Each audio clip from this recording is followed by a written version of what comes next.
Aku siram suamiku saat kudapati dia telanjang dada di rumah sahabatku. Ku balas kelakuan busuknya lebih menyakitkan. Assalamualaikum warahmatullahi wabarakatuh. Halo Bunda sahabat Ainun. Semoga Bunda semuanya dalam keadaan sehat dan selalu bahagia ya.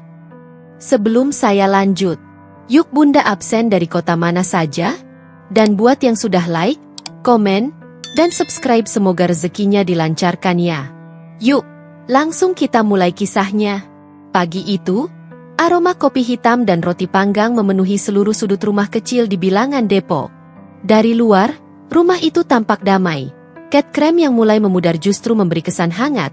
Halaman kecil dengan pot-pot tanaman hias yang dirawat sepenuh hati oleh Nadia, dan suara burung gereja yang kerap hinggap di pagar besi setiap pagi. Rumah itu seperti potret keluarga bahagia. Sederhana, tapi penuh cinta. Di dalamnya, Nadia tampak sibuk di dapur. Ia mengenakan celemek biru muda, rambutnya disanggul rapi, wajahnya memantulkan kelembutan seorang istri yang terbiasa menata hidup dengan tenang. Di meja makan, Raka duduk sambil membaca berita dari ponselnya. Ia sesekali menyeruput kopi tanpa banyak bicara. 5 tahun menikah, ritme pagi mereka selalu seperti ini. Tenang, teratur, tapi akhir-akhir ini, terasa ada sesuatu yang hilang. Sayang, nanti jangan lupa mampir ke toko ya, ucap Nadia lembut sambil menaruh roti ke piring suaminya. Raka menatap sekilas. Toko? Oh, iya yang di Margonda itu. Iya, stok bahan sabun cair kita hampir habis. Aku juga mau diskusi soal kemasan baru. Nanti kulihat. Tapi kayaknya hari ini agak sibuk. Ada klien yang mau ketemu. Jawabnya tanpa menoleh. Jarinya masih main scroll layar ponsel.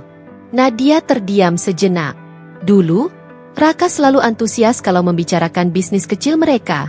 Usaha sabun dan lilin aromaterapi yang mereka rintis dari dapur rumah sendiri. Tapi sejak beberapa bulan terakhir, Raka lebih sering terlihat lelah, dingin, dan mudah tersinggung. Ia jarang tersenyum, jarang bercanda, dan yang paling terasa, jarang pulang tepat waktu. Namun Nadia bukan tipe istri yang mudah curiga.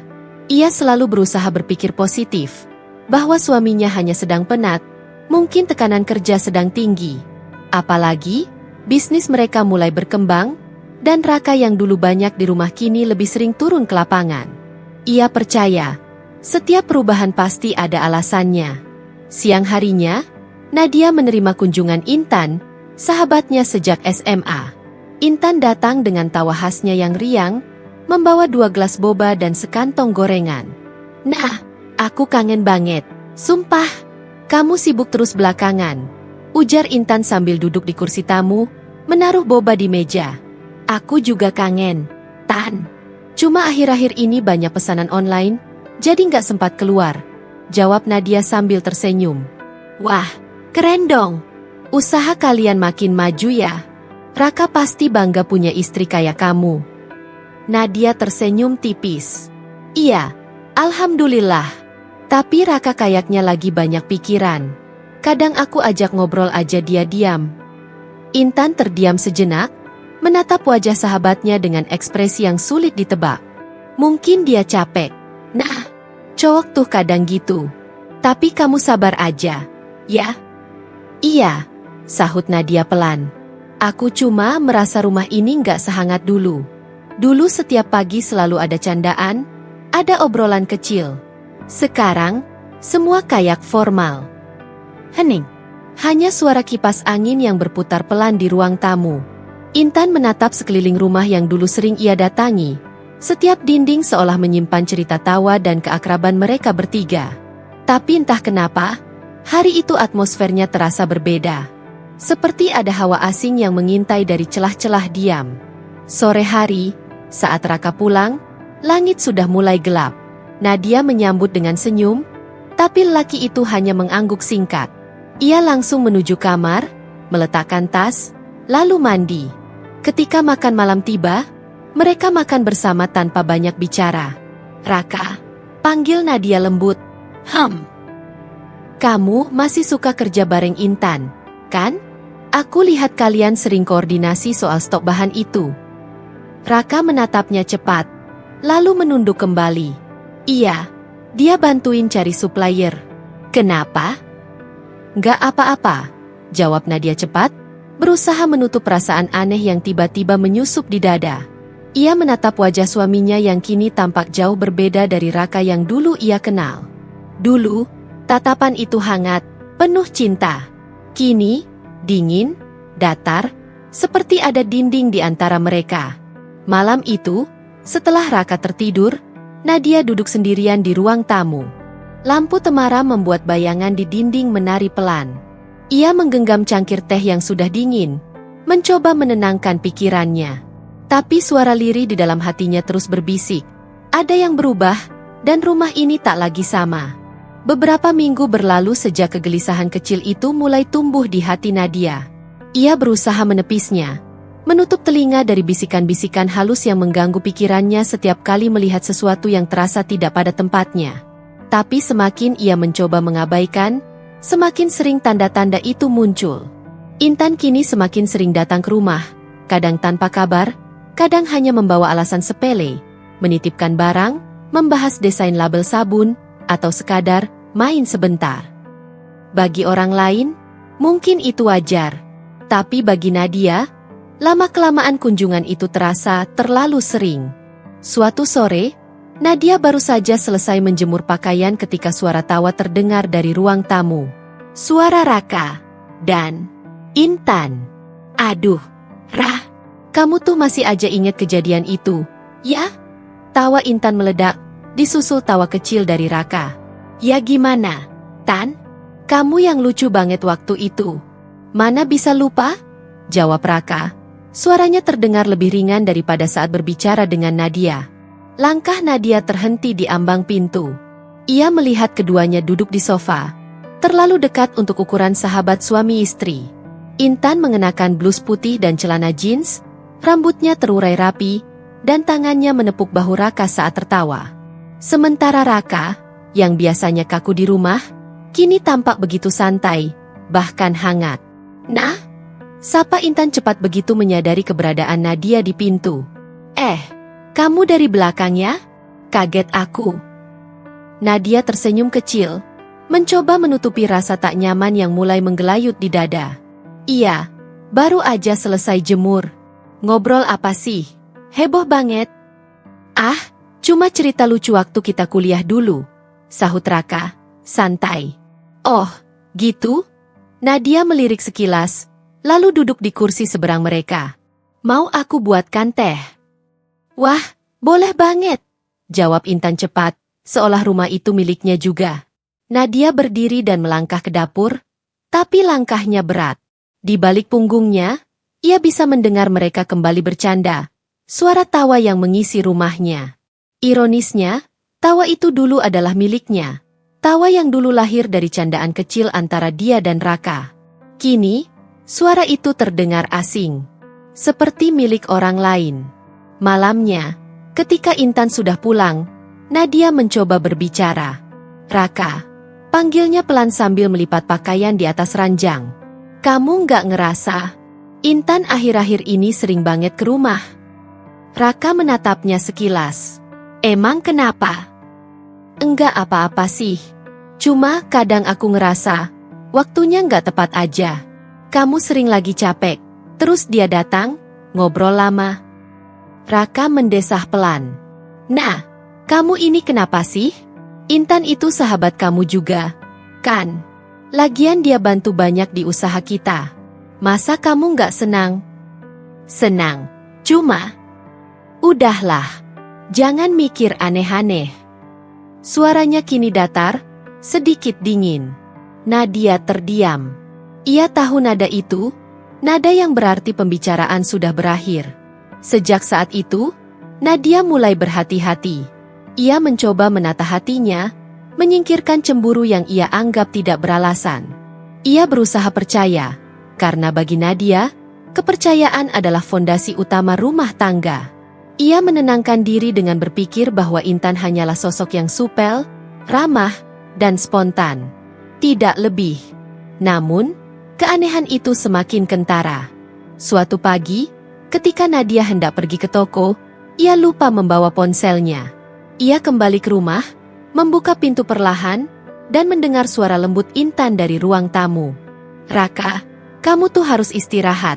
Loh, mukamu pucat banget. Nanti kalau sakit, Nadia malah repot." Raka tertawa kecil. "Aku baik-baik aja, Tan. Lagian, kamu perhatian banget sih." "Ya wajar dong. Aku kan sayang sama kalian berdua," sahut Intan sambil tertawa pelan. Nadia tak tahu kenapa dadanya bergetar. Ada sesuatu yang janggal di kalimat itu. "Sayang sama kalian berdua." Tapi nada suaranya tidak terdengar netral. Tidak seperti ucapan seorang sahabat. Ada kelembutan yang terlalu intim di dalamnya. Ia melangkah masuk, berpura-pura tidak mendengar apapun. Intan? Kamu datang pagi-pagi begini?" "Oh, iya, Nah," jawab Intan cepat. "Aku cuma mau ngasih contoh desain label baru. Nih, aku bawa di flash disk."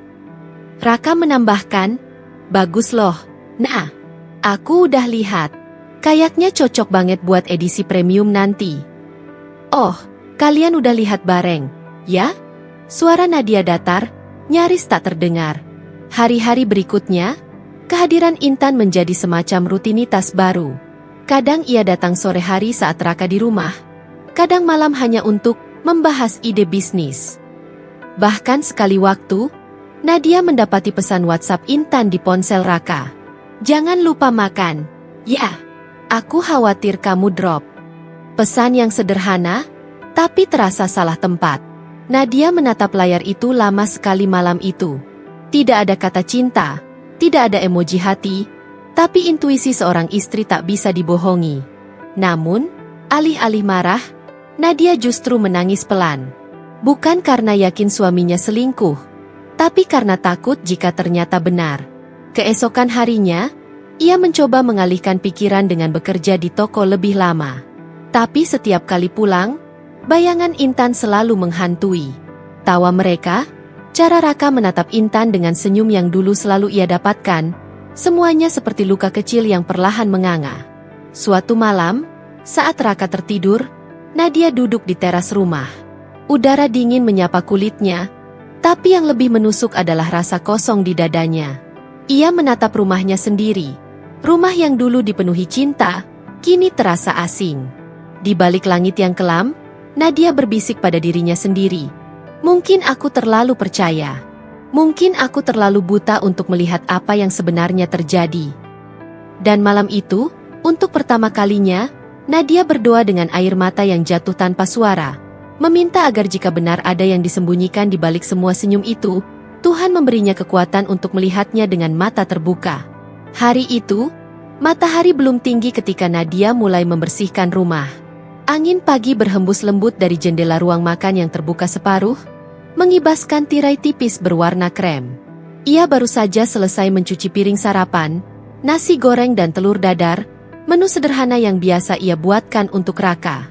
Meja makan masih penuh sisa remah roti dan cangkir kopi yang belum sempat dibereskan. Raka baru saja berangkat ke toko cabang mereka di daerah Sawangan, katanya ada urusan mendadak dengan supplier. Nadia menatap punggung suaminya tadi dengan perasaan hampa. Entah kenapa, akhir-akhir ini setiap Raka berpamitan, dada Nadia terasa sesak, seolah firasatnya tak lagi tenang. Ia menghela napas panjang dan mulai merapikan meja. Namun ketika hendak mengelap permukaan kayu itu, matanya tertumbuk pada sebuah ponsel hitam yang tergeletak di samping piring, ponsel Raka. "Ah, Raka pasti lupa," gumamnya pelan. Nadia sempat berpikir untuk segera menelepon Raka agar kembali mengambilnya.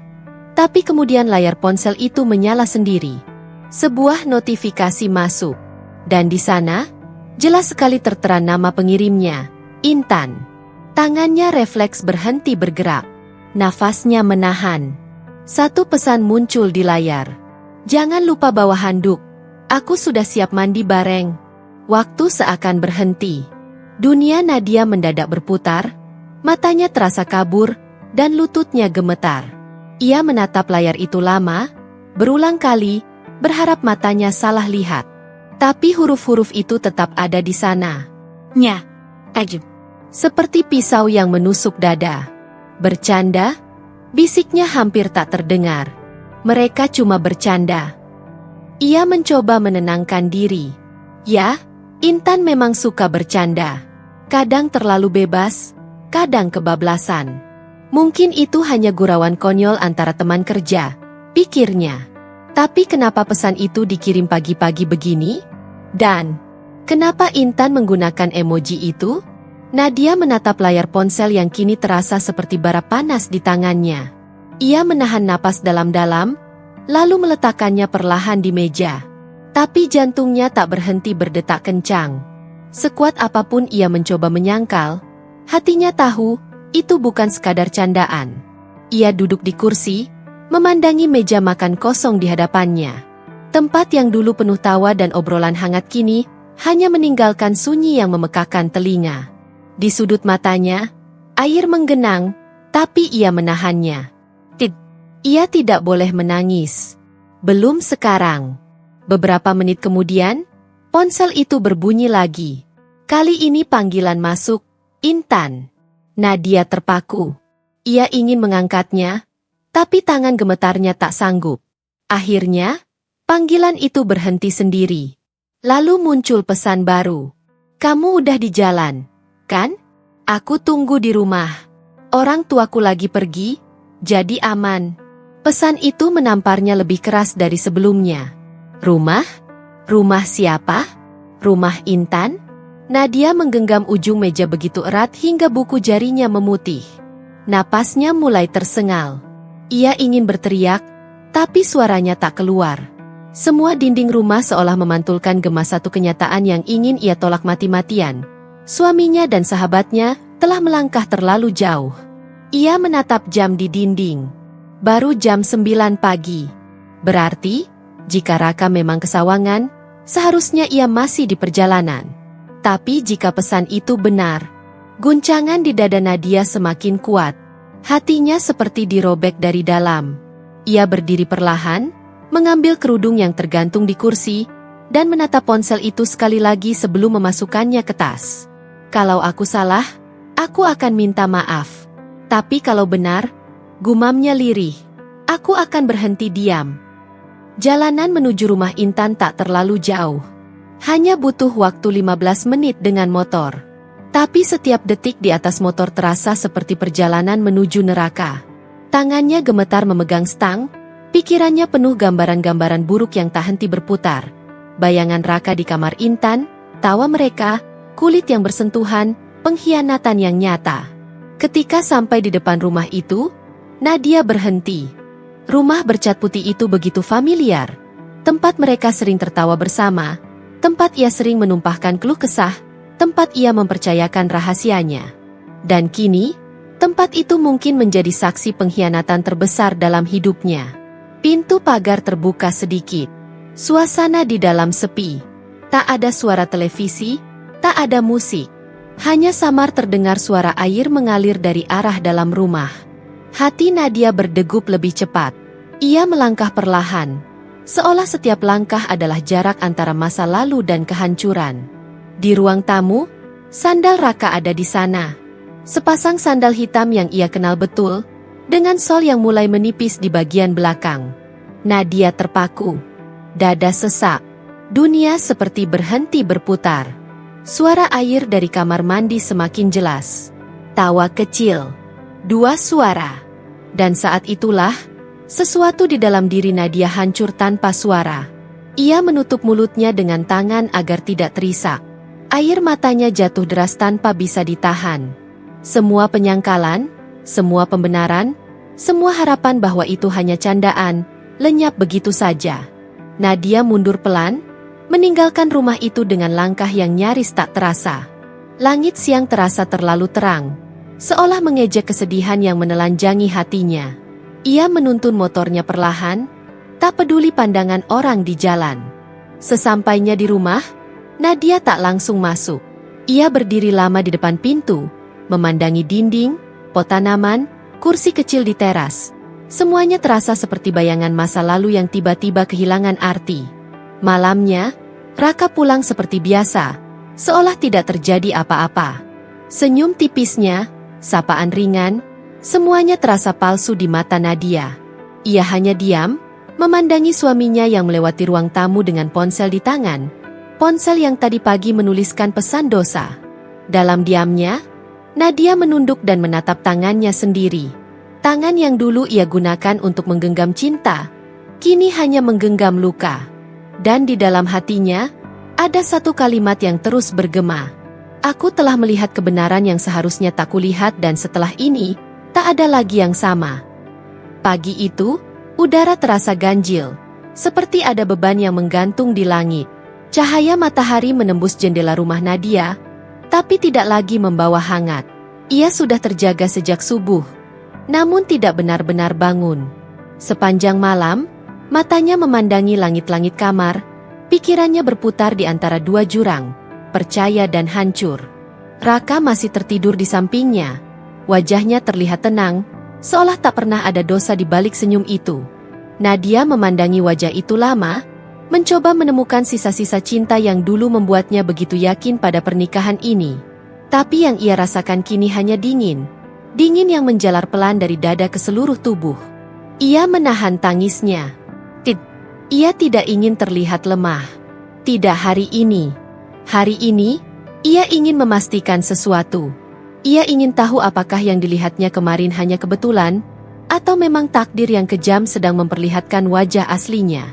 Setelah Raka berangkat, Nadia menyiapkan bekal seadanya. Rendang, sambal hijau, dan sayur labu yang semalam belum habis. Ia menatanya di dalam wadah plastik, membungkusnya dengan rapi, lalu memasukkannya ke dalam tas kain bermotif bunga. Katanya dia sahabat, gumam Nadia lirih. Baiklah, aku akan datang sebagai sahabat juga.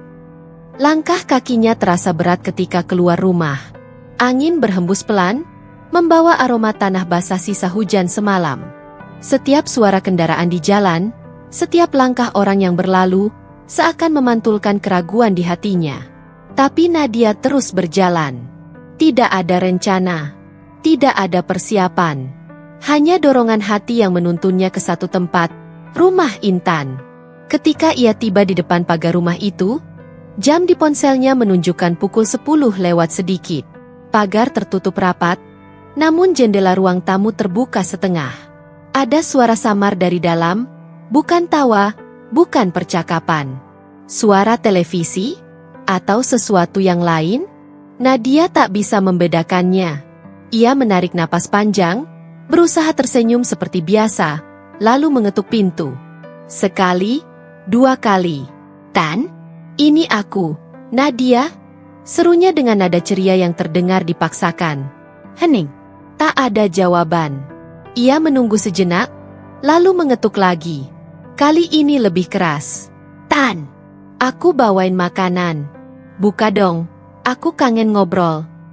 Masih tidak ada sahutan. Tapi dari celah kecil di tirai jendela, Nadia melihat sesuatu yang membuat napasnya tercekat. Sepasang sepatu laki-laki.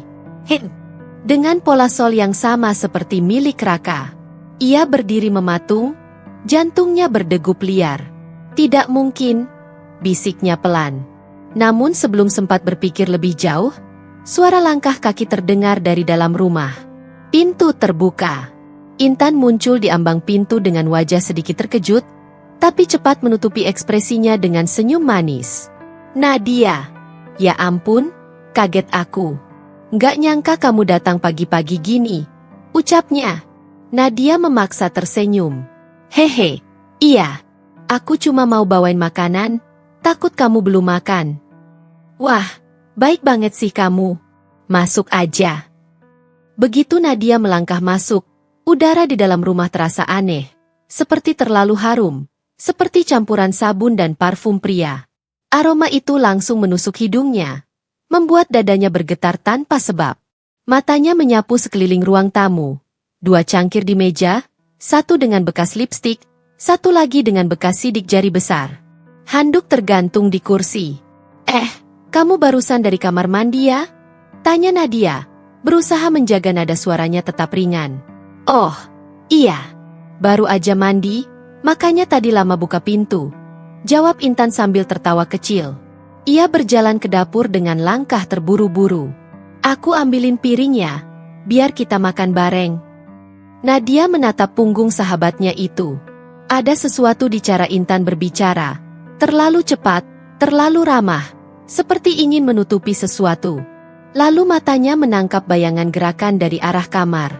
Seperti seseorang berjalan pelan melewati pintu yang belum tertutup sempurna. Darah Nadia seakan berhenti mengalir. Ia mencoba menenangkan diri, tapi langkah kakinya justru membawanya mendekat. Pintu kamar itu terbuka sedikit.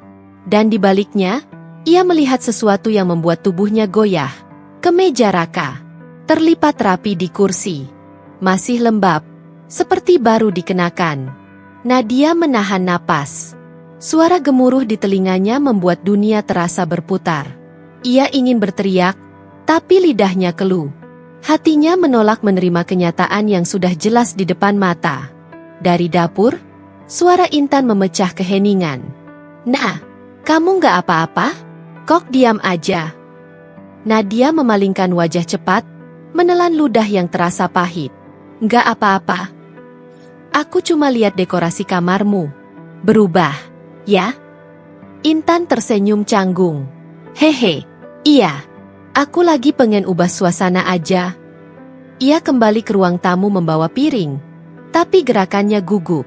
Tatapannya sekilas menyorot ke arah kamar, lalu ke wajah Nadia. Seolah takut sesuatu terbongkar. Dan Nadia menyadarinya. Keduanya kini bermain peran, sama-sama berpura-pura tidak tahu apa-apa. Mereka makan bersama, tapi tak ada satupun yang benar-benar menikmati. Setiap sendok nasi terasa seperti butiran pasir di lidah Nadia. Setiap senyum Intan terasa seperti belati yang menembus hati. Sesekali, suara ponsel bergetar di meja. Intan cepat-cepat mengambilnya, mematikan layar, lalu tertawa kecil. "Maaf ya, notif nggak penting." Tapi Nadia sempat melihat sekilas. Nama pengirim di layar, Raka. Seketika itu, rasa mual naik ke tenggorokan. Tapi ia tahan. Ia menegakkan badan, memaksakan senyum yang kini sudah mulai pecah di sudut bibirnya. "Intan," ucap Nadia pelan, "kamu nggak keberatan kalau aku datang lagi besok? Aku pengen bantu kamu beresin rumah. Lumayan kan? Biar nggak sendirian." "Oh, iya, boleh banget," jawab Intan dengan suara sedikit tinggi. "Aku malah senang." Tapi Nadia tahu, di balik nada suaranya yang ceria, ada ketakutan kecil yang terselip. Dan itu sudah cukup menjadi jawaban. Setelah berpamitan dan berjalan keluar rumah, Nadia berhenti di depan pagar. Ia menatap langit yang mendung, lalu menggenggam erat tasnya. Dalam genggaman itu, ponsel Raka yang diam-diam ia ambil dari saku kemeja di kursi tadi. Ia tidak punya rencana saat meninggalkan rumah pagi itu. Tapi sekarang, langkahnya mulai memiliki arah. Jika kebenaran tidak mau menampakkan diri, maka ia yang akan mencarinya, sekotor dan sepahit apapun caranya. Untuk pertama kalinya sejak pernikahannya dimulai, Nadia berjalan pulang dengan hati yang tak lagi gemetar, melainkan penuh tekad. Tekad untuk membuka setiap topeng, setiap kebohongan, setiap senyum palsu yang telah menjerat hidupnya. Dan di kejauhan, langit mulai menurunkan gerimis tipis. Seolah alam pun tahu, badai besar sedang menunggu. Pintu rumah itu terbuka begitu saja, tanpa kunci, tanpa sapaan. Nadia sempat berpikir mungkin Intan sedang menjemur pakaian, atau sedang menyiapkan sesuatu di dapur. Tapi langkahnya terhenti di ambang pintu ketika aroma parfum yang tidak asing menyeruak kuat, parfum Raka. Ia hafal betul aroma itu, karena dialah yang membelikannya 2 bulan lalu di sebuah toko di mal.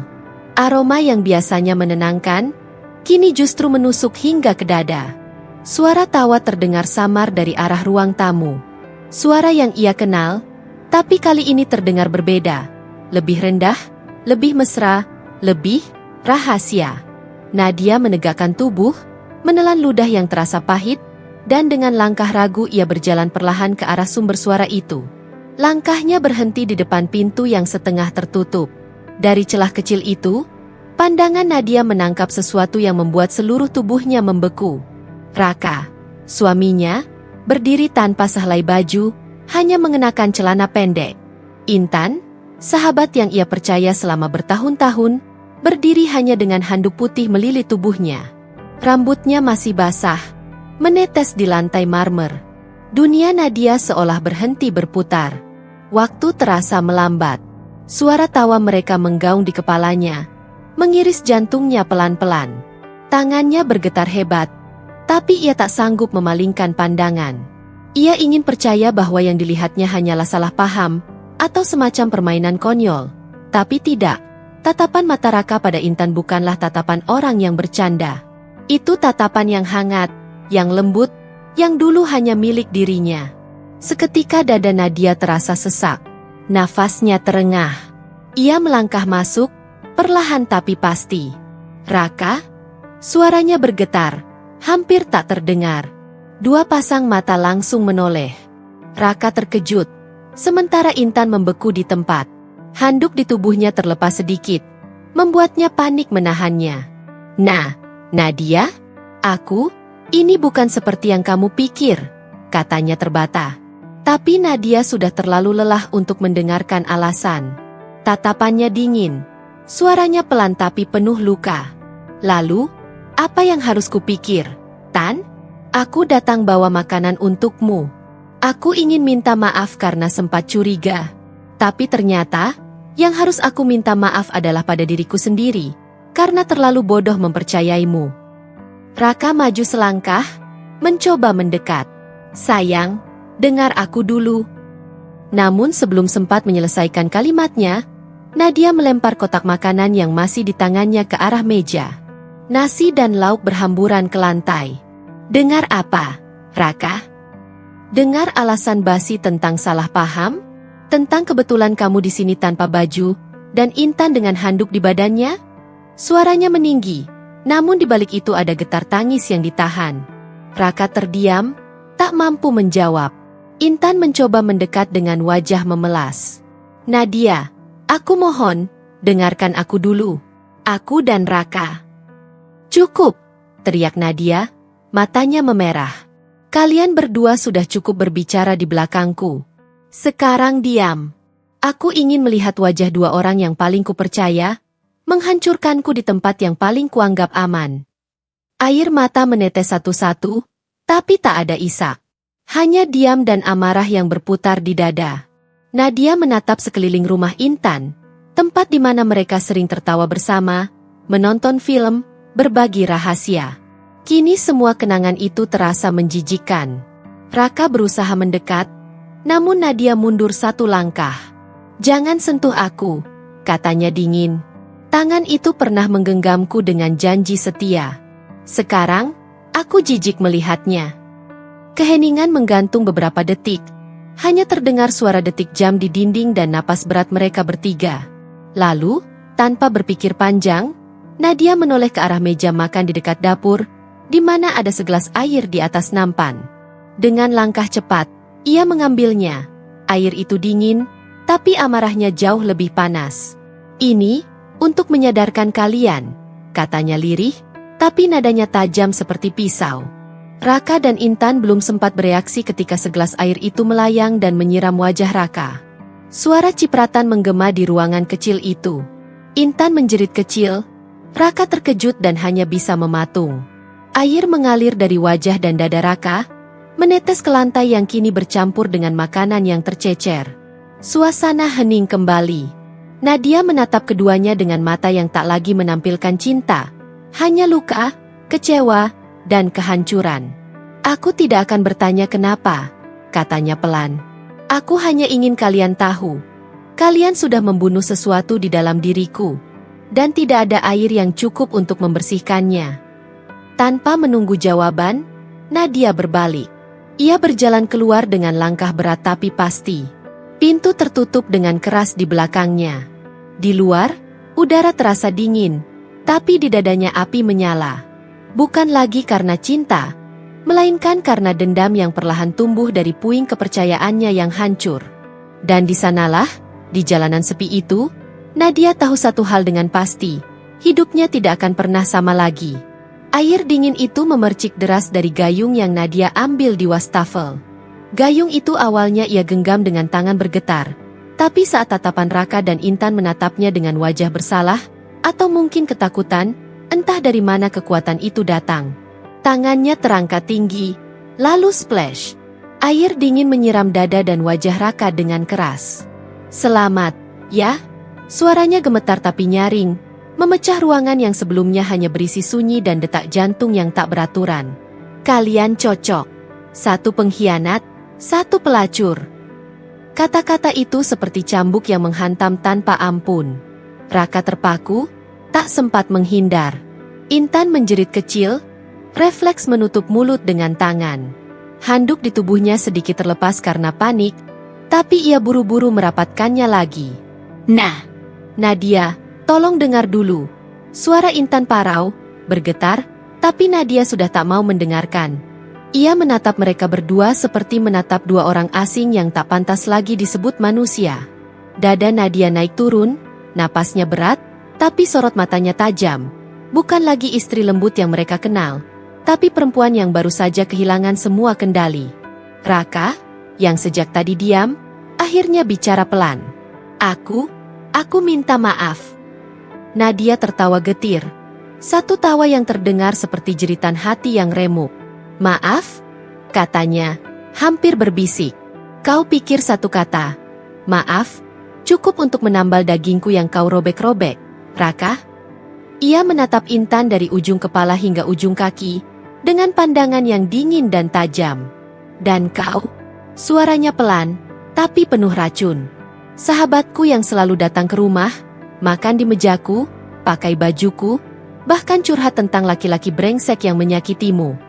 Ternyata laki-laki itu suamiku sendiri, ya?"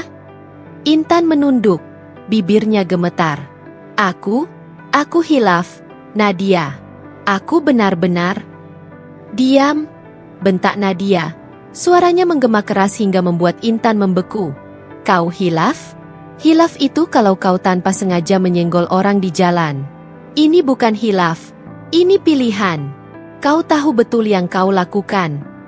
Air yang menetes dari tubuh Raka jatuh ke lantai, bercampur dengan makanan yang tadi berserakan.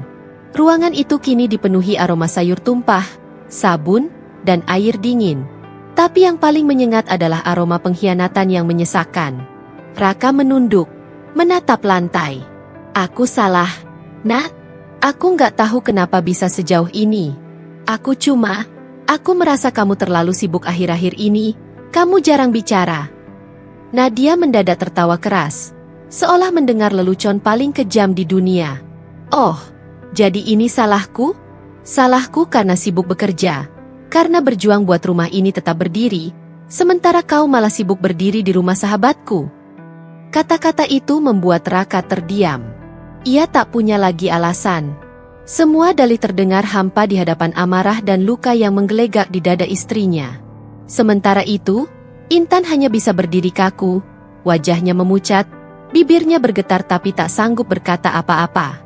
Tangannya yang menggenggam handuk gemetar hebat, seperti tubuhnya tak lagi kuat menopang rasa malu dan ketakutan. Nadia menatap mereka berdua untuk terakhir kalinya. Tatapan itu tajam, tapi di baliknya ada kelelahan yang dalam. Kelelahan seorang istri yang telah mencintai sepenuh hati, tapi dikhianati tanpa ampun. "Jangan pernah muncul di depan mataku lagi," katanya pelan tapi tegas. "Kalau kalian ingin bahagia, silakan. Tapi jangan lupa, setiap kebahagiaan yang kalian bangun di atas pengkhianatan, cepat atau lambat akan runtuh. Dan saat itu terjadi, aku akan berdiri di tempat ini, bukan untuk menertawakan, tapi untuk memastikan kalian benar-benar merasakan apa itu kehilangan." Tanpa menunggu reaksi, Nadia melangkah pergi. Setiap langkahnya berat, tapi tegas. Lantai rumah itu berderit di bawah telapak kakinya, seolah menyuarakan kepergian yang akan mengubah segalanya. Raka mencoba memanggil, "Nat, tunggu. Aku bisa jelaskan." Namun pintu sudah tertutup keras di belakangnya. Di luar, hujan rintik-rintik mulai turun. Nadia berdiri di bawah langit yang kelabu, membiarkan air hujan bercampur dengan air mata di wajahnya. Ia tak tahu mau kemana, tapi satu hal pasti, rumah itu bukan lagi rumahnya. Dan di dalam rumah, Raka menatap pintu yang baru saja tertutup dengan wajah kosong, sementara Intan menangis terisak. Tapi tak ada air mata yang cukup untuk mencuci rasa malu itu. Karena siraman air dari tangan Nadia barusan adalah siraman dari amarah dan keadilan yang tak lagi bisa dibendung. Malam itu, suara hujan menjadi saksi bahwa dari siraman itu lahirlah luka, dan dari luka itu akan tumbuh sesuatu yang lebih gelap, sesuatu yang bernama balas dendam. Langit malam tampak muram, awan kelabu menggantung berat di atas kepala, seolah ikut menanggung kesedihan yang memenuhi dada Nadia. Ia berjalan pelan menyusuri trotoar, langkahnya gontai, tubuhnya seperti kehilangan tenaga. Angin malam menusuk kulitnya, tapi yang lebih dingin adalah hatinya sendiri. Setiap langkah yang ia ambil terasa seperti menapaki pecahan kaca. Sakit, tapi ia terus berjalan. Ketika akhirnya sampai di rumah, Nadia mematung di depan pintu. Rumah yang dulu ia bangun dengan cinta dan kerja keras bersama Raka kini terasa asing. Setiap jengkalnya seolah menertawakan kebodohannya yang selama ini tak menyadari apa yang terjadi di belakang punggungnya. Ia membuka pintu perlahan, dan aroma ruangan langsung menyeruak. Aroma yang dulu menenangkan, wangi kopi, sedikit harum sabun pakaian, sekarang justru membuat dadanya sesak. Tanpa melepas jilbabnya, Nadia menjatuhkan diri di sofa ruang tamu. Tangannya menutup wajah, bahunya bergetar hebat. Tangisnya pecah. Bukan tangis lembut, tapi tangis dalam diam yang menyesakkan. Air matanya menetes satu persatu, membasahi lantai di bawahnya. "Kenapa harus aku, ya Allah?" bisiknya pelan, nyaris tak terdengar. "Kenapa orang yang paling aku percaya justru menikam dari belakang?" Ia menatap ke sekeliling, bingkai foto pernikahan di dinding, yang menampilkan dirinya dan Raka tersenyum lebar dengan pakaian pengantin sederhana. Ia masih ingat betul hari itu, bagaimana Raka berjanji akan selalu menjaganya, mencintainya, dan tak akan pernah menyakiti. Janji yang kini terasa seperti ejekan. Nadia bangkit perlahan, melangkah ke meja di mana cincin kawinnya berkilau lembut di bawah lampu kuning ruangan. Ia menatap benda kecil itu lama sekali. Jemarinya gemetar saat menyentuhnya. Cincin itu dulu begitu berarti, simbol cinta dan kesetiaan. Tapi kini, hanya seonggok besi dingin yang tak punya makna apapun. Ia menggenggam cincin itu erat-erat di telapak tangannya, lalu perlahan melepaskannya dari jari manisnya. 1 detik, 2 detik. Ia menatap bekas lingkaran tipis di kulitnya, tanda bahwa cincin itu pernah ada di sana. Tanda yang kini terasa seperti luka permanen. Apa semua janji itu cuma kata-kata? "Ya, Raka?" Suaranya pelan, nyaris tenggelam dalam isak tangis. Di luar, hujan turun lebih deras. Suaranya mengetuk-ngetuk jendela, seolah menirukan degup jantung Nadia yang kini berdetak tak beraturan. Ia berjalan ke kamar, membuka lemari, menatap baju-baju yang sebagian besar dibelikan oleh suaminya. Semua terasa hambar. Di sudut lemari ada sweater biru, hadiah ulang tahun dari Raka di tahun ketiga pernikahan mereka. Ia mengambilnya, memeluknya erat. Aroma tubuh suaminya masih tersisa di kain itu. Tapi kini bau itu membuat perutnya mual. Ia melempar sweater itu ke lantai, lalu menjatuhkan diri di tepi ranjang. Pandangannya kosong menatap langit-langit, air matanya terus mengalir tanpa henti. Keheningan menyelimuti kamar. Hanya suara hujan dan isakan yang tersisa.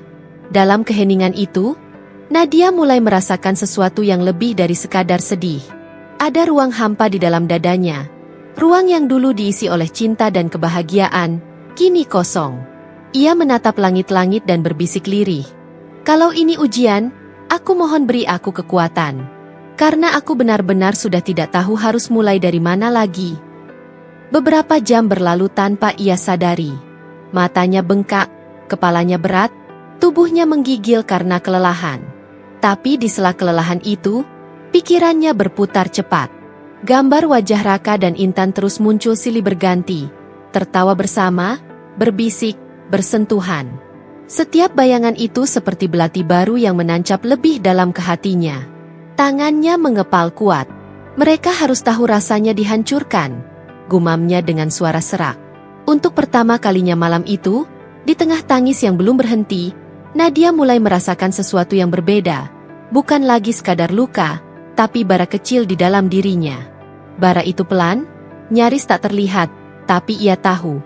Kalau terus dibiarkan, ia akan tumbuh menjadi api yang tak bisa dipadamkan. Dan malam itu, di tengah hujan deras dan rumah yang kini terasa kosong, Nadia menyadari sesuatu. Keheningan bukan lagi tempat untuk bersembunyi dari luka, tapi tempat di mana luka itu perlahan berubah menjadi kekuatan. Ia menatap cincin yang kini diletakkannya di atas meja. Cahaya lampu menimpa logam itu, membuatnya berkilau dingin, seperti hatinya sekarang. Mulai malam ini, bisik Nadia, aku bukan lagi perempuan yang sama. Pagi itu, matahari seolah enggan menampakkan diri. Langit masih muram, udara lembab setelah hujan semalam. Nadia berdiri di depan cermin, matanya sembab, wajahnya pucat, tapi di balik kelelahan itu terselip tekad yang belum pernah ia rasakan sebelumnya. Di meja rias, sebuah koper kecil terbuka, berisi beberapa pakaian, dokumen, dan sedikit uang tabungan hasil kerja kerasnya selama ini. Ia menarik napas panjang, lalu menatap pantulan dirinya sendiri. Perempuan itu, perempuan dengan mata sembab dan senyum yang hilang, bukan lagi Nadia yang sama seperti beberapa hari lalu. Ia tak lagi memikirkan bagaimana mempertahankan sesuatu yang sudah hancur. Ia hanya ingin pergi, sejauh mungkin. Tanpa banyak suara, Nadia mengumpulkan barang-barang yang tersisa.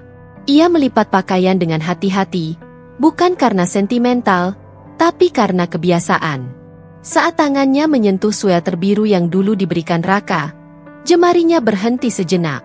Ada getaran kecil di dada, tapi kemudian ia masukkan juga ke dalam koper, bukan sebagai kenangan, tapi sebagai pengingat akan luka yang membuatnya harus kuat. Ketika semua siap, ia berdiri di tengah ruang tamu. Pandangannya menyapu setiap sudut rumah itu. Sofa tempat mereka sering menonton film, dapur tempat mereka berbagi tawa sambil memasak, dan kamar di mana mereka dulu saling berjanji untuk sehidup semati. Kini, semuanya terasa asing. Sengit, kosong. Sudah cukup, bisiknya pelan. Aku tidak bisa di sini lagi. Ia menutup pintu dengan perlahan, dan langkahnya menjauh dari rumah yang dulu ia sebut rumah tangga. Tidak ada yang menahannya, tidak ada yang mengucap selamat tinggal. Hanya suara langkahnya sendiri yang bergema di antara jalanan sepi pagi itu. Ponselnya bergetar. Selih. 2 kali. Kemudian berulang-ulang. Nama di layar, Raka. Pesan masuk beruntun. Nat, tolong jawab. Kita bisa bicarakan ini baik-baik. Aku menyesal. Aku janji akan berubah. Aku mohon, pulanglah. Tapi semua pesan itu hanya dilihat, lalu dihapus satu persatu. Nadia tak membalas satu pun. Ia bahkan tak mau mendengarkan suaranya. Setiap kata dari Raka hanya akan memperlambat langkahnya untuk sembuh. Ponsel itu akhirnya ia matikan. Hening. Mobil angkutan kota berhenti di depannya. Sopir menatapnya dari kaca depan. Naik, Bu. Nadia mengangguk pelan. Ia masuk, meletakkan koper di pangkuan, lalu menatap keluar jendela. Jalanan yang biasa ia lalui kini tampak berbeda. Seolah ia sedang meninggalkan seluruh hidup lamanya di belakang. Setiap meter jarak yang bertambah adalah satu beban yang perlahan ia lepaskan. Di luar, kota mulai ramai. Orang-orang bergegas memulai hari mereka, sementara Nadia memulai sesuatu yang lain, kehidupan baru yang belum tahu akan membawanya kemana. Tapi satu hal pasti, ia tidak akan kembali. Rumah kontrakan kecil itu terletak di pinggir kota, di sebuah gang sempit yang tenang tapi penuh kehidupan. Dindingnya sederhana, catnya agak mengelupas, dan atapnya sedikit bocor di pojok. Namun ketika ia membuka pintunya untuk pertama kali, ada sesuatu yang terasa berbeda. Sebuah ketenangan yang tidak ia temukan selama bertahun-tahun terakhir. Ruang tamunya hanya seukuran kamar mandi rumah lamanya. Tapi ketika ia menaruh kopernya di lantai, Nadia tersenyum kecil. Inilah awalnya, gumamnya. Ia membersihkan lantai, menata baju di lemari kecil, dan menyiapkan tempat tidur tipis di sudut ruangan. Tak ada perabot mewah, tak ada suara musik lembut seperti di rumah dulu, tapi justru kesunyian itu yang menenangkan. Sore harinya, Nadia duduk di depan jendela, memandang langit yang mulai berwarna jingga. Tangannya menggenggam secangkir teh panas yang baru ia seduh. Hangat uapnya menyentuh pipinya, sedikit menenangkan hati yang masih penuh luka. Dalam diam, pikirannya kembali pada Raka. Bayangan wajah suaminya muncul lagi, tatapan bersalah, suara lirihnya yang memohon maaf. Tapi kali ini, Nadia tidak menangis. Ia hanya menghela napas panjang. Menyesal tak akan menghapus apapun. "Rak," bisiknya pelan. "Kau tak hanya mengkhianati aku. Kau membunuh dirimu sendiri di mataku." Malam menjelang. Nadia menyalakan lampu kecil di sudut ruangan, duduk bersandar di kasur tipis, lalu membuka buku catatan kosong. Dengan pena yang gemetar, ia menulis. "Hari pertama tanpa dia. Aku tidak tahu harus mulai dari mana. Tapi aku tahu aku harus melangkah." Air matanya menetes. Tapi kali ini bukan tangis kesedihan. Ini adalah tangis pelepasan, sebuah titik di mana luka berubah menjadi kekuatan. Beberapa hari berlalu.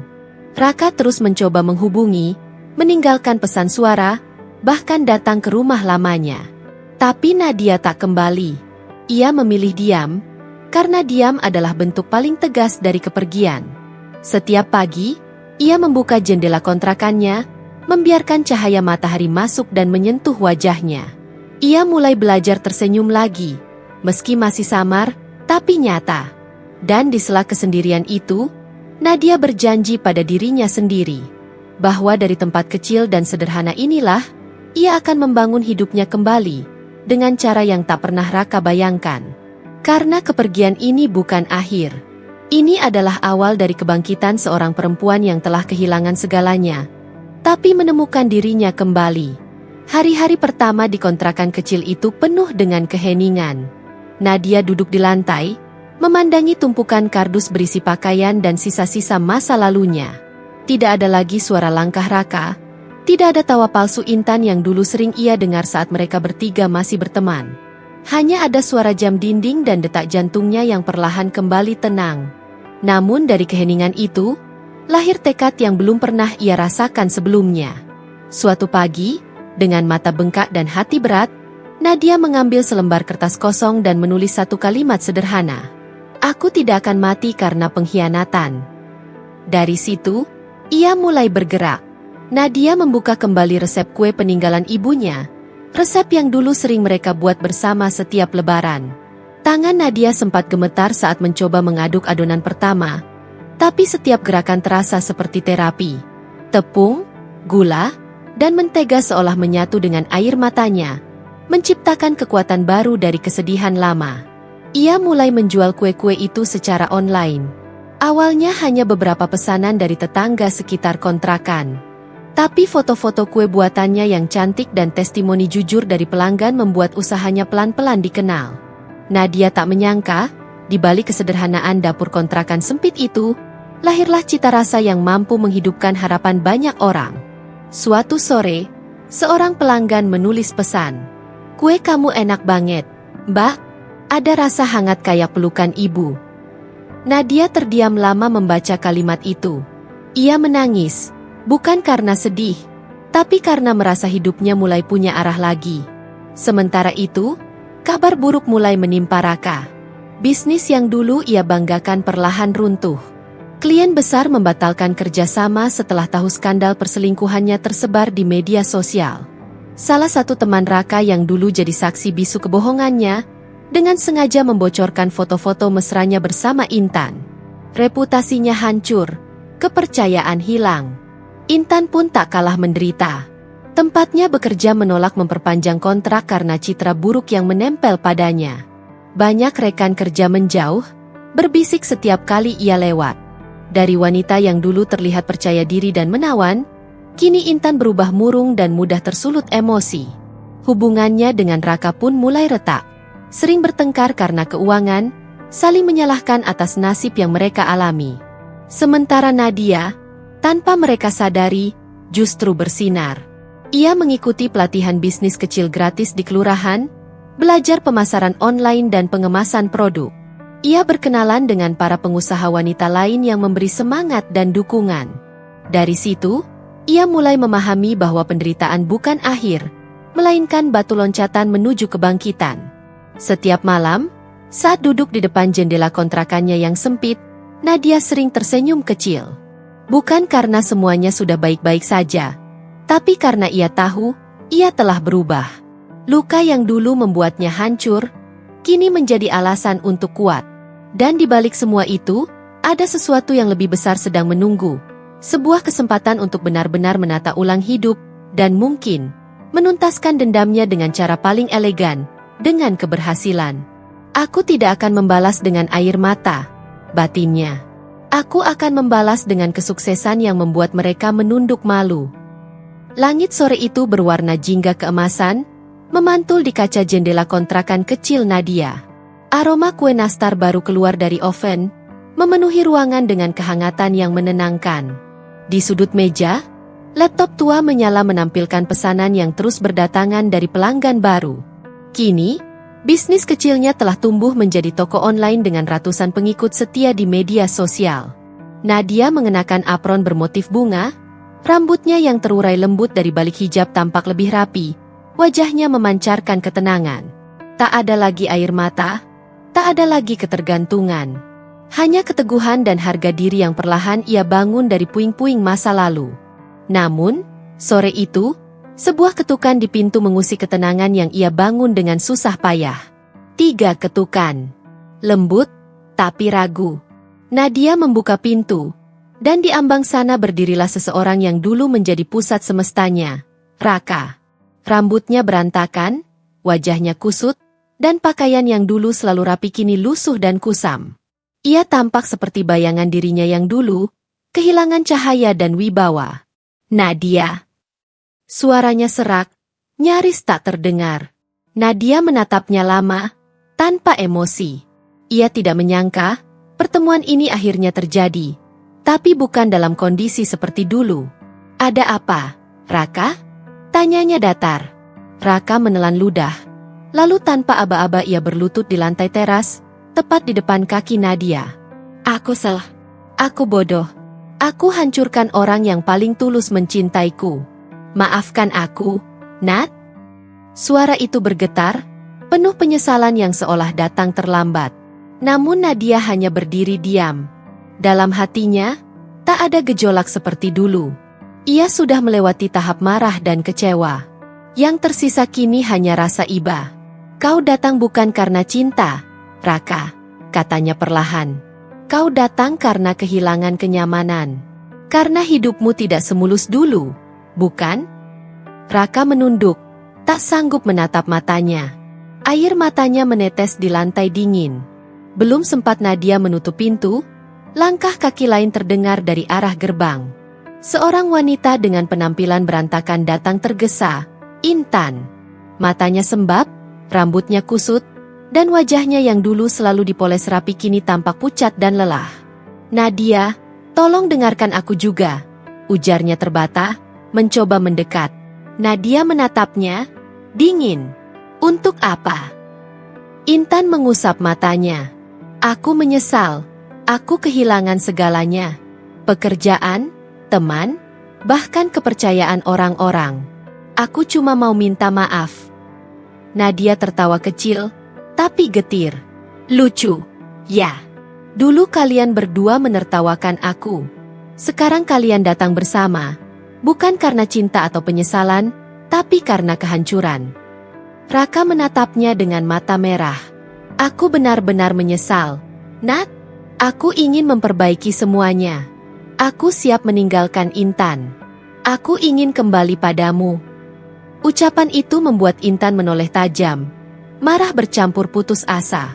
Kau bilang kau mencintaiku, Raka. Raka menunduk, tak menjawab. Nadia memejamkan mata sejenak, menarik napas panjang. Lalu ia melangkah turun, berdiri di antara keduanya. Dulu, aku pernah menjadi perempuan yang kalian lukai. Aku pernah berlutut meminta pengertian, menangis minta cinta kalian dikembalikan. Tapi sekarang, tidak lagi. Matanya menatap tajam ke arah mereka berdua. Luka yang kalian berikan padaku telah jadi api. Api itu menghanguskan kelemahanku, tapi juga menyalakan kekuatanku. Ia melangkah ke dalam rumah, mengambil sebuah amplop dari meja, lalu menyerahkannya pada Raka. Ini sisa uang yang dulu kau pinjam dariku sebelum kau pergi. Aku tidak mau punya alasan untuk mengingatmu dengan utang. Sekarang kita benar-benar selesai. Raka menatap amplop itu dengan tangan gemetar. Nadia, kumohon. Namun Nadia menutup pintu perlahan, meninggalkan keduanya di luar. Dari balik kaca, ia melihat Raka masih berlutut di depan pintunya. Sementara Intan menangis, mencaci, dan akhirnya pergi dengan langkah gontai. Nadia menatap ke langit sore yang mulai memudar, lalu berbisik pelan. Dulu aku kalah karena mencintai. Sekarang aku menang karena melepaskan. Ia kembali ke dapurnya, menata kue-kue pesanan pelanggan. Di atas loyang, aroma harum mentega dan vanila kembali memenuhi udara, simbol kehidupan baru yang ia pilih sendiri. Dan di sudut hati yang kini tenang, Nadia tahu satu hal. Terkadang balas dendam terbaik bukanlah membuat mereka menderita, tapi membuat dirimu bahagia tanpa mereka. Pagi itu, udara di kota terasa segar setelah hujan semalam. Jalanan masih basah, dan aroma tanah yang lembab bercampur dengan wangi roti yang baru matang dari toko kue Sweet Nadia S. Bakehose. Nama yang kini dikenal luas, bukan hanya di lingkungannya, tapi juga di dunia maya. Toko itu berdiri anggun di pinggir jalan besar, cat putih gadingnya berpadu dengan jendela kaca besar tempat para pelanggan bisa melihat proses pembuatan kue. Di balik kaca, Nadia terlihat sibuk dengan tim kecilnya, mengenakan apron hitam bertuliskan namanya. Senyumnya lembut tapi tegas, auranya berbeda. Ia bukan lagi istri yang patah hati, melainkan wanita mandiri yang berhasil menaklukkan luka dengan kerja keras. Papan ucapan selamat berjejer di depan toko, kiriman dari pelanggan dan rekan bisnis. Bahkan beberapa influencer makanan datang untuk mereview kuenya yang terkenal karena cita rasa, manis tapi menenangkan. Ironis, karena dulu hidupnya justru pahit dan menghancurkan. Namun di antara kerumunan pelanggan pagi itu, berdiri satu sosok yang tampak asing tapi sekaligus familiar. Wajahnya sayu, tubuhnya lebih kurus, dan matanya memendam sesuatu yang dalam, penyesalan. Raka. Ia berdiri diam di depan toko, mengenakan jaket lusuh dan celana jeans pudar. Tangannya membawa sebuket bunga mawar putih yang sudah mulai layu. Ia menatap papan nama toko itu dengan mata berkaca-kaca. Setiap huruf di sana seperti menamparnya. Nama yang dulu selalu ia abaikan, kini menjadi simbol kesuksesan yang tak bisa ia capai lagi. Orang-orang lalu lalang di sekitarnya, beberapa mengenali Raka. Ada yang berbisik, ada yang menunjuk dengan pandangan sinis. Nama Raka sempat menjadi perbincangan saat perselingkuhannya dengan Intan terbongkar. Ia menjadi bahan olok-olokan di dunia nyata maupun dunia maya. Dengan langkah berat, ia akhirnya masuk ke dalam toko. Bel pintu berdenting lembut, menarik perhatian semua orang di dalam. Nadia yang tengah berbicara dengan salah satu pelanggan menoleh, dan waktu seolah berhenti. Tatapan mereka bertemu. Untuk sesaat, kenangan masa lalu berkelebat. Tawa mereka di dapur kecil 5 tahun lalu, malam-malam penuh cinta, juga air mata yang menggenangi lantai ketika pengkhianatan itu terungkap. Namun yang tersisa di wajah Nadia kini hanya ketenangan. Bukan amarah, bukan cinta. Raka? Ucapnya datar, meski suaranya tetap lembut. Raka menunduk. Suaranya bergetar. Aku hanya ingin bicara sebentar. Nat, tolong. Beberapa pelanggan mulai berbisik pelan. Sebagian pegawai Nadia memandang khawatir. Tapi Nadia memberi isyarat agar mereka tenang. Ia berjalan ke depan, menatap Raka dengan tatapan yang tenang namun menusuk. Apa lagi yang mau kamu bicarakan, Raka? Raka menggigit bibirnya, lalu menyerahkan bunga yang ia bawa. Aku tahu, ini nggak akan cukup. Aku tahu, semua yang kulakukan ke kamu, nggak bisa ditebus dengan apapun. Tapi aku mohon, setidaknya biarkan aku minta maaf. Sekali ini saja. Nadia menatap bunga itu lama, lalu meletakkannya pelan di atas meja kasir. Ia menarik napas, menatap mata Raka dalam-dalam. Kamu tahu, Raka? Suaranya pelan tapi penuh makna. Waktu kamu menghancurkan aku dulu, aku pikir aku nggak akan bisa bangkit. Aku hidup dalam rasa malu, dalam rasa nggak berharga. Tapi justru dari kehancuran itu aku belajar membangun diriku sendiri. Ia menunduk sejenak, lalu kembali menatap Raka dengan sorot mata tajam. Kamu siram aku dengan luka, Raka. Sekarang biar aku siram kamu dengan penyesalan. Kata-kata itu seperti palu yang menghantam dada Raka. Matanya langsung berkaca-kaca. Suaranya pecah saat ia berlutut di lantai toko. Aku pantas menerima itu, Nat. Aku pantas. Tapi tolong, jangan benci aku selamanya. Beberapa pelanggan yang menyaksikan mulai merasa iba, tapi Nadia tak bergerak sedikit pun. Aku nggak benci kamu lagi, katanya pelan. Karena membenci berarti masih memberi tempat untukmu di hatiku. Dan tempat itu sudah lama kututup. Raka menatapnya. Hatinya hancur oleh ketenangan yang justru menyakitkan. Kalau waktu bisa diulang, aku... Tapi waktu nggak bisa diulang, Raka. Nadia memotong kalimatnya. Yang bisa kamu lakukan sekarang cuma menanggung akibatnya. Aku sudah selesai dengan masa lalu. Sekarang aku hidup untuk diriku, bukan untukmu. Raka menunduk. Air matanya menetes di lantai ubin toko yang mengilap. Sementara Nadia melangkah pergi ke dapur, meninggalkannya di sana, dikelilingi aroma manis kue yang justru terasa pahit di hatinya. Beberapa saat kemudian, salah satu pegawai mendekat dan berkata dengan sopan, "Maaf, Pak, kalau tidak ada keperluan lain, mohon jangan mengganggu pelanggan." Raka hanya mengangguk pelan, lalu berdiri, meninggalkan toko dengan langkah yang berat. Di luar, angin sore bertiup lembut, membawa aroma mentega dan gula keluar dari toko. Raka menatap langit dengan mata sembab dan berbisik lirih. Terlambat. Semua sudah terlalu terlambat. Di dalam, Nadia memandangi Raka dari balik jendela kaca, tanpa air mata, tanpa ragu. Ia hanya menatap, lalu tersenyum kecil sambil menata loyang baru di meja kerja. Kali ini, senyum itu bukan karena nostalgia, tapi karena kemenangan seorang perempuan yang memilih bangkit, bukan membalas. Dan mungkin, bagi Nadia, inilah bentuk siraman terakhir. Siraman penyesalan yang abadi bagi mereka yang pernah menyepelekan cinta tulusnya. Hari-hari berlalu, dan kehidupan terus berjalan. Seolah semesta perlahan menata keadilan dengan caranya sendiri. Bagi Nadia, hidup kini terasa jauh lebih damai. Kesibukan di toko kue, kerjasama dengan beberapa kafe ternama, hingga undangan berbicara di seminar wirausaha wanita membuat hari-harinya penuh arti. Namun, di sisi lain kota, kehidupan seseorang mulai runtuh, sedikit demi sedikit. Raka, pria yang dulu tampak gagah dengan senyum percaya diri, kini hanya bayangan dari masa lalunya. Bisnis Raka yang dulu berkembang pesat karena relasi dan kemudahan akses, kini benar-benar tenggelam. Setelah reputasinya hancur akibat skandal perselingkuhan dan kebohongan yang terbongkar, para investor menarik diri satu persatu. Klien besar menolak kerjasama, dan karyawan yang dulu menghormatinya mulai berhenti satu demi satu.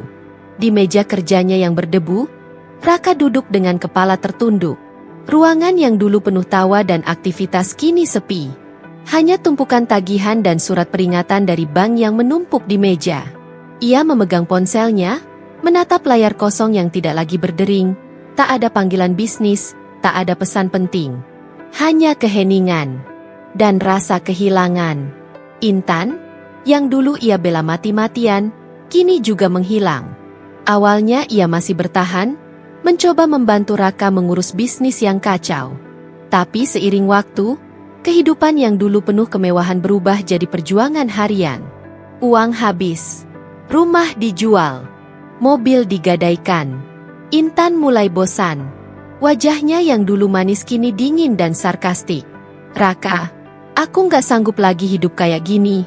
Aku nggak mau makan mie instan tiap hari. Aku nggak mau kerja cuma buat bayar utangmu." Raka hanya diam, matanya kosong. Ia tahu, perginya Intan hanya soal waktu. Dan benar saja. Suatu pagi, saat Raka bangun, koper Intan sudah tak ada. Hanya selembar kertas di atas meja makan. "Kita sudah selesai, Rak. Aku butuh hidup yang lebih baik. Jangan cari aku." Kertas itu basah oleh air mata Raka yang jatuh tanpa suara. Ia ingin marah. Tapi apa gunanya? Ia sadar, inilah buah dari semua yang ia tabur. Pengkhianatan yang ia lakukan pada Nadia kini berbalik menghancurkan dirinya. Pelan tapi pasti, hingga tak tersisa. Hari-hari berikutnya ia habiskan dalam kesendirian. Kadang ia berjalan melewati toko-toko di pinggir jalan, melihat orang-orang tertawa, pasangan bergandengan, dan anak-anak yang bermain. Dan setiap kali aroma roti panggang tercium dari kejauhan, hatinya selalu bergetar, mengingat sosok Nadia. Suatu siang, tanpa sadar langkahnya membawanya ke depan toko Sweet Nadia S. Bakehose. Ia berdiri di seberang jalan, memperhatikan dari kejauhan. Dari balik kaca, ia melihat Nadia tersenyum melayani pelanggan, dengan aura yang hangat dan penuh percaya diri. Beberapa orang bahkan memintanya berfoto, seolah ia seorang tokoh inspiratif. Dan memang begitu adanya. Sementara Raka berdiri di luar, dengan pakaian kusut dan mata lelah, seperti orang asing yang pernah menjadi seseorang dalam hidup wanita itu. Ia ingin masuk, tapi kakinya tak mampu melangkah. Dunia Nadia kini terlalu jauh, terlalu bersih untuk ia sentuh lagi.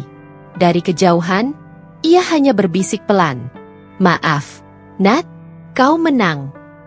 Dan entah mengapa, kata-kata itu terasa lebih pahit daripada semua kehilangan yang ia alami. Di dalam toko, salah satu pegawai menghampiri Nadia sambil membawa ponsel.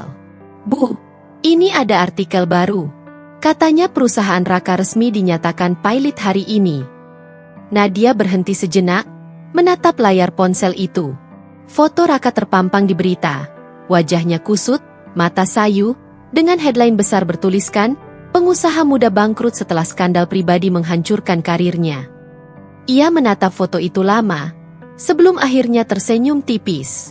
Bukan senyum kemenangan, bukan juga kelegaan, melainkan senyum yang datang dari hati yang akhirnya benar-benar ikhlas. "Dulu dia siram aku dengan luka," bisiknya pelan.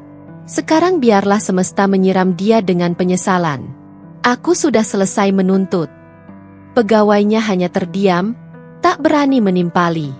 Nadia lalu menutup layar ponsel itu dan kembali bekerja. Tangannya lincah menghias kue pesanan untuk sebuah acara amal. Ia menulis dengan krim putih lembut di atas kue itu. "Setiap luka bisa jadi awal dari keindahan, kalau kau mau belajar dari sakitnya." Di luar, langit sore berubah jingga. Matahari perlahan tenggelam, tapi sinarnya tetap hangat menembus jendela toko, memantulkan cahaya di wajah Nadia. Ia menatap keluar jendela, seolah berbicara pada masa lalunya yang jauh di sana. "Terima kasih, Raka," bisiknya lirih. "Kalau bukan karena luka darimu, aku nggak akan tahu seberapa kuat aku sebenarnya." Dan dengan itu, kisahnya benar-benar selesai. Bukan dengan air mata, bukan dengan dendam, melainkan dengan keheningan yang penuh kemenangan. Langit pagi itu berwarna biru pucat, diiringi semilir angin yang membawa aroma bunga dari taman kecil di depan rumah Nadia. Ia duduk di balkon dengan segelas teh melati di tangan, memandangi jadwal padat yang tertera di buku agendanya. Hidupnya kini begitu berbeda. Setiap hari penuh dengan pertemuan, undangan, kolaborasi, dan ide-ide baru yang lahir dari semangat yang tak lagi rapuh. Namun pagi itu, sebuah email masuk ke ponselnya membuat langkahnya terhenti. Dari PT Aruna Global Group.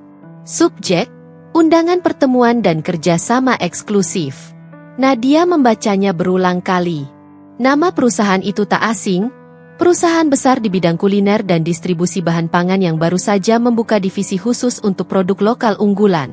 Dalam surat itu tertulis bahwa CEO-nya ingin bertemu langsung dengan Nadia untuk membicarakan kerjasama besar, ekspor produk kue buatannya ke luar negeri. Tangannya sedikit gemetar. Ya Allah, ini kesempatan besar sekali. Ia menyiapkan berkas-berkas, mengatur jadwal, dan memastikan semuanya rapi. Beberapa hari kemudian, dengan pakaian sederhana namun elegan, Nadia melangkah masuk ke gedung tinggi berlogo Aruna Global. Lobi megah itu memantulkan cahaya dari marmer putih, dan lantai berkilau yang hampir membuatnya silau. Suasananya formal, tapi Nadia melangkah dengan tenang. Ia tahu, dirinya bukan lagi perempuan yang harus menunduk di hadapan siapapun. Resepsionis menyambutnya dengan senyum ramah. "Selamat datang, Bu Nadia. Silakan tunggu sebentar, Pak Adi akan segera menemui Anda. Nama itu, Pak Adi, seketika membuat Nadia mengingat masa lalu. Laki-laki sederhana yang dulu memberinya pinjaman modal pertama saat ia nyaris putus asa, saat tak ada satupun bank yang percaya padanya. Waktu itu, Pak Adi hanyalah pengusaha kecil di bidang bahan makanan, dan ia selalu berkata, "Kalau kamu tulus berusaha, Nat, Allah akan bukakan jalan. Aku bantu bukan karena kasihan, tapi karena aku lihat api di matamu." Dan kini, api kecil itu telah menjelma jadi cahaya besar yang bersinar sampai ke langit bisnis nasional. Tak lama kemudian, pintu lift terbuka. Seorang pria parubaya berjas rapi muncul dengan senyum hangat. "Nadia?" "Pak Adi." Nadia menunduk hormat, tapi Pak Adi segera menggeleng dan menepuk pundaknya. "Sekarang jangan menunduk lagi. Kamu bukan murid kecil yang butuh bantuan. Kamu sudah jadi salah satu pengusaha yang saya banggakan." Percakapan mereka berlangsung hangat. Pak Adi memperkenalkan konsep kerjasama besar. Produk kue khas buatan Nadia akan dipasarkan di beberapa jaringan retail luar negeri. Namun, di tengah pembicaraan, sebuah pemandangan di pojok ruangan membuat Nadia terdiam. Seorang wanita dengan seragam abu-abu pudar sedang mengepel lantai. Wajahnya sayu, rambutnya dikuncir seadanya, dan kulitnya terlihat kusam karena lelah. Ketika wanita itu menoleh, mata mereka bertemu, dan waktu seolah berhenti. Intan, wanita yang dulu menertawakan, mengkhianati, dan merampas suaminya, kini berdiri di hadapannya dalam seragam pembersih ruangan. Pelan, tangan Intan berhenti bergerak. Pel mop di tangannya jatuh ke lantai. Air sabun memercik ke sepatu Nadia. Suara pelan keluar dari bibirnya yang bergetar. "Nah, Nadia?" Pak Adi menoleh. "Kalian saling kenal?" Nadia tersenyum kecil, menatap Intan tanpa amarah. "Ya, sedikit. Kami teman lama." Intan menunduk cepat, wajahnya merah padam. Suaranya serak ketika berbicara. "Maaf, saya nggak sengaja. Saya bersihkan nanti." Nadia hanya mengangguk, lalu kembali fokus ke percakapan bisnis dengan Pak Adi, seolah kejadian itu bukan apa-apa. Tapi dalam hati, ia tahu, semesta sedang menunjukkan bentuk balasan yang paling halus dan paling dalam. Setelah pertemuan selesai, Nadia keluar dari ruang rapat. Ia berjalan menuju lift, tapi sebelum menekan tombol, suara lirih memanggil dari belakang. "Nadia, tunggu." Nadia menoleh. Intan berdiri beberapa langkah di belakangnya, memegang kain pel yang masih basah. Matanya berkaca-kaca, wajahnya penuh kelelahan dan rasa malu yang menumpuk bertahun-tahun. "Kenapa kamu diam saja tadi? Kenapa kamu nggak hina aku? Kamu bisa balas, Nat. Kamu berhak." Nadia memandangnya dengan tenang. "Untuk apa? Aku sudah cukup lama hidup dalam rasa sakit, Tan. Tapi aku sadar, membalas bukan berarti menang. Aku cukup lihat kamu masih hidup, masih punya kesempatan untuk belajar dari kesalahan. Itu sudah cukup." Air mata Intan menetes deras. "Aku kehilangan segalanya, Nat. Raka ninggalin aku, keluarga menjauh, kerjaan hancur. Aku bahkan malu kalau lihat kaca. Kadang aku berharap aku bisa balik ke masa itu dan gak pernah nyentuh suamimu." Nadia menatapnya lama, lalu berkata pelan, tapi penuh ketegasan. "Sayangnya, hidup nggak bisa diulang. Tapi kamu masih bisa berubah." Intan menunduk dalam, suaranya pecah di antara isak. Kamu nggak benci aku?" Nadia tersenyum tipis. "Enggak, aku nggak punya waktu buat benci kamu. Aku sibuk bahagia." Kalimat itu sederhana, tapi menghantam dada Intan seperti pisau yang tajam namun halus. Bukan karena kebencian, tapi karena kebenaran yang tak bisa dibantah. Nadia melangkah masuk ke lift, dan sebelum pintu tertutup, ia berkata pelan, "Terima kasih, Intan. Kalau bukan karena pengkhianatanmu, aku nggak akan tahu bagaimana rasanya jadi perempuan yang kuat." Pintu lift menutup perlahan, meninggalkan Intan berdiri di koridor panjang itu, terdiam, tenggelam dalam rasa malu dan penyesalan yang tak akan pernah bisa ia basuh dengan air pel sebanyak apapun. Sementara itu, Di lantai atas gedung yang sama, tanda tangan kerja sama ditorehkan. Nama, Nadia R. Hasan, kini resmi menjadi bagian dari kontrak internasional. Di luar jendela, matahari sore memantulkan sinarnya di kaca gedung tinggi. Seolah langit sendiri ikut tersenyum menyaksikan perjalanan panjang seorang perempuan yang pernah disiram luka, kini menyiram dunia dengan keberhasilannya. Dan di hati Nadia, satu kalimat bergema kuat. Balas dendam terbaik bukan dengan membuat mereka jatuh, tapi dengan membuat diri sendiri terbang. Waktu seakan berjalan pelan sore itu. Langit mendung menggantung di atas kota, dan udara terasa berat, seperti membawa sisa-sisa kenangan yang enggan benar-benar hilang. Nadia sedang menata etalase toko kuenya ketika pintu berdering pelan. Suara itu begitu familiar, bukan karena bunyinya, tapi karena firasat di dada yang tiba-tiba mengeras. Raka berdiri di sana. Tubuhnya jauh berbeda dari 5 tahun lalu. Kurus, bahunya menurun, wajahnya kusut dengan mata cekung dan rambut yang mulai memutih di pelipis. Bajunya lusuh, dan ada aroma lelah yang menempel pada setiap langkahnya. Nadia terpaku beberapa detik.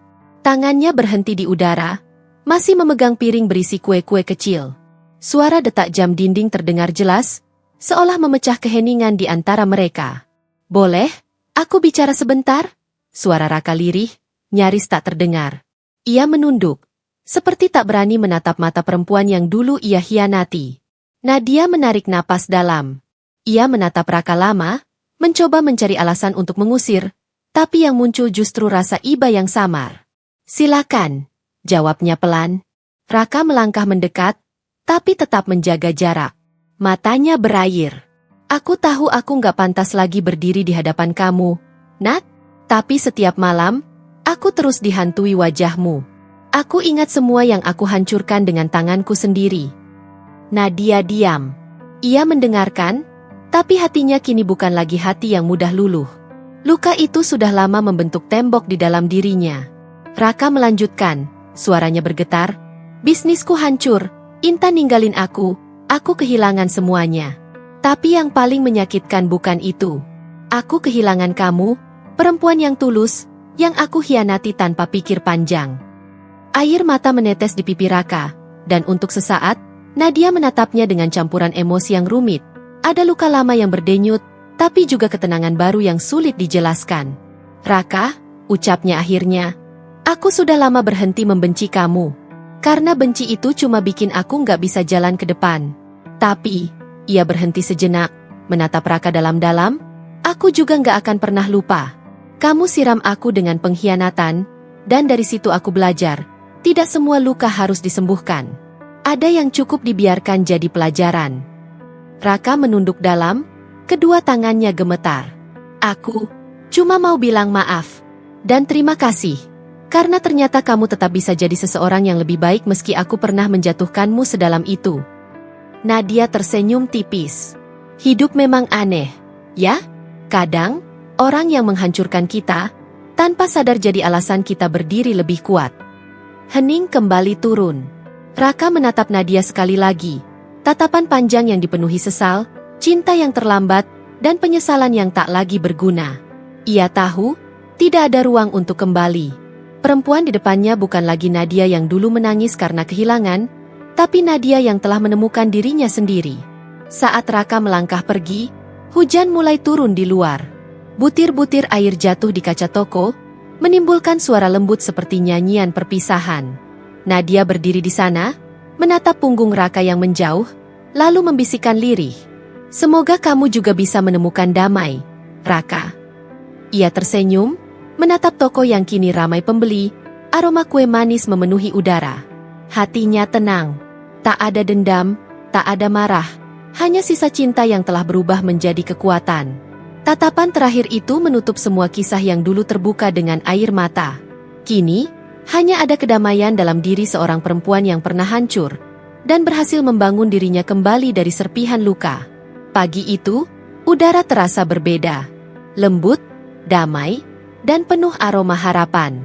Di depan bangunan toko barunya yang lebih besar dan megah, berdiri seorang Nadia dengan senyum yang tenang.